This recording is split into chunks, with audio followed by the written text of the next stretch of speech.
Okay, so we just centered this label here, and next I want to look at the font. Okay, I don't want to leave it that small, so what I'm going to do is I'm going to change it. I'm going to keep Tahoma. Now you could use a different font if you want, that's fine, but you go back in and click there just like we did before. I'm going to leave it Tahoma. I'm going to leave it regular. I mean, I could choose other options here, and I'm going to change the size, I think, to 20. Just my choice. And there you go. Okay. Notice how, see these dotted lines? That indicates how big your label itself is. Remember, it's a container. Okay. Right now, by default, it's set to auto size. If you'll notice up here, there's auto size and it's set to true. If you want to make this label so that you can size it manually, which you're actually going to want to do later on, I think. I usually do it. You want to set auto size to false for that label. Okay, so just keep that in mind. If you want to size it yourself instead of having an auto size, you can do it. You can set this to false by clicking in here and then selecting false. Alright, now I need to realign it. There we go. Welcome to CIS 115.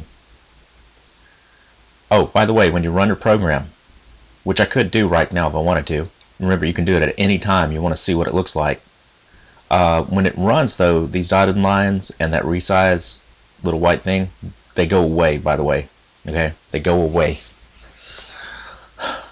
Okay, I'll tell you another thing that's important with a label is going to be text align.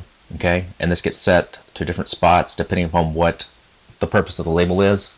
So right below text is text align.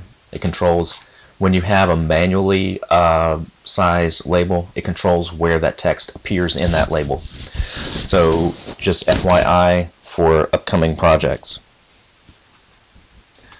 Alright, now, so I've got two controls. I got my form and I got my label. I want to, for this particular example, I'm going to add one more control, and I'm going to look over here in my toolbox, and it's going to be the picture box. I'm going to click and drag and drop it about where I want it. If it's not where you want it, you know, you can always move things, no problem. You can move things at any time, unless you lock them. You can actually, there's a feature on here where you can lock things in place where you've got them, when you've got them where you want them. And you don't want them moved accidentally, you can do that.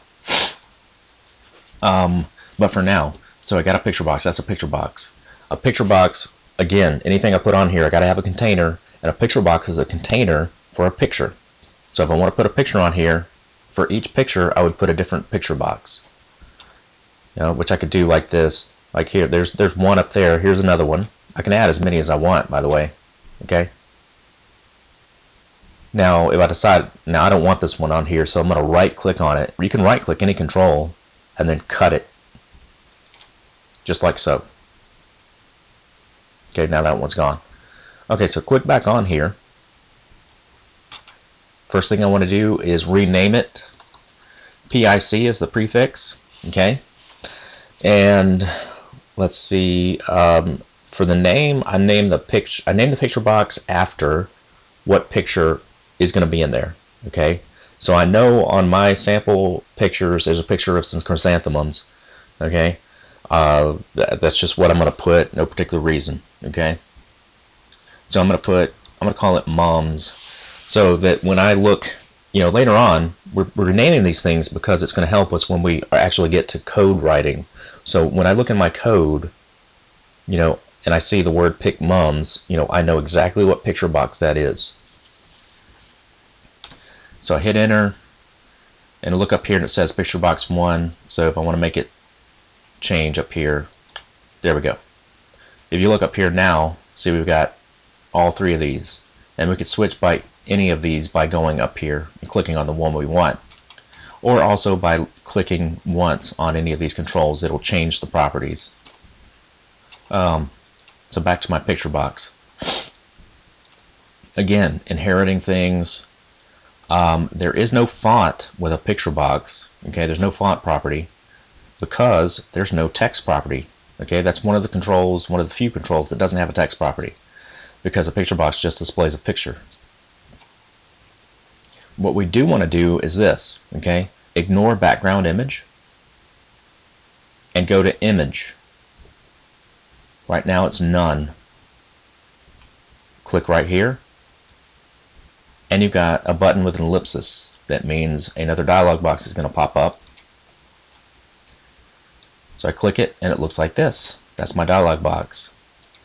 I want to click local resource and import. Okay, so these are my sample pictures. There's my chrysanthemum. I just double clicked on that. You could also click open. Alright, so that all looks good. I'm going to click OK. And there we go.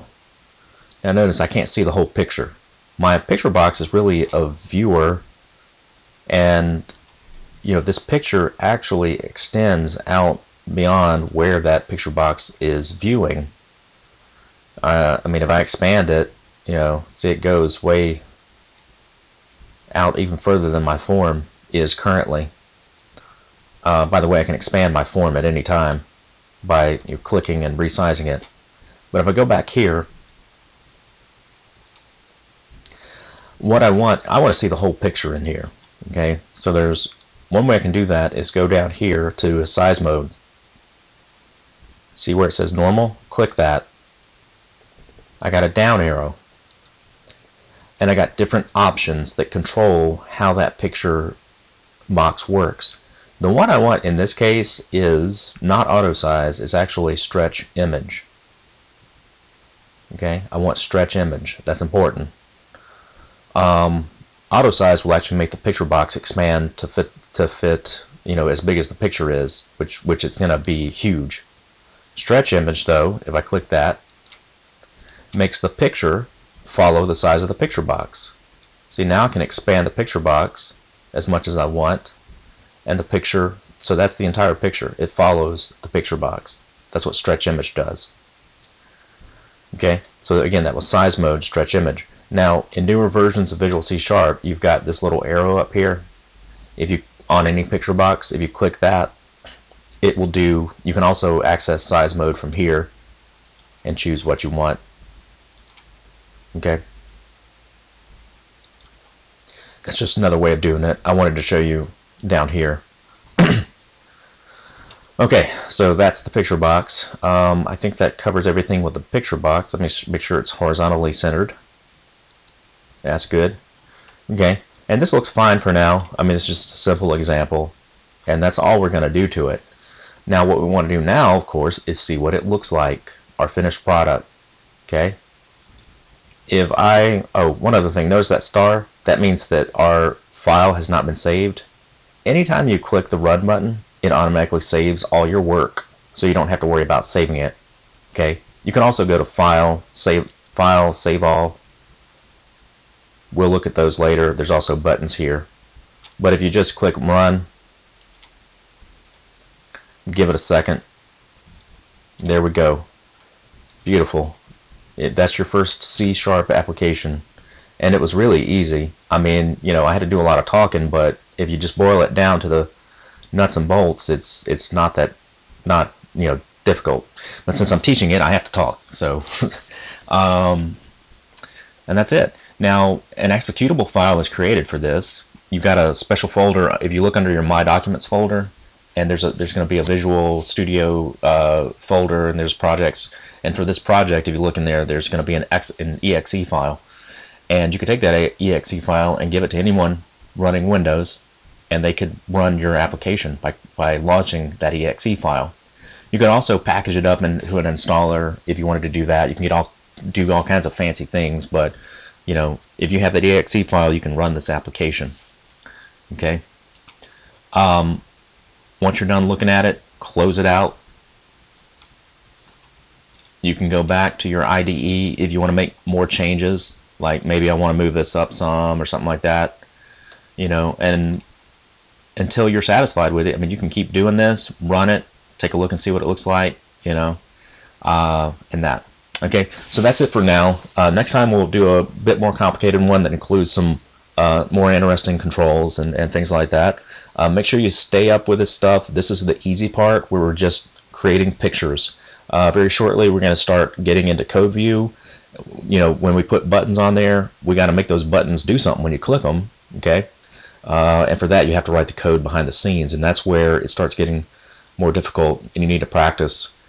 Be doing this stuff at home. Make sure you're thoroughly understanding things and don't get behind. Okay, all right, so until next time, see ya.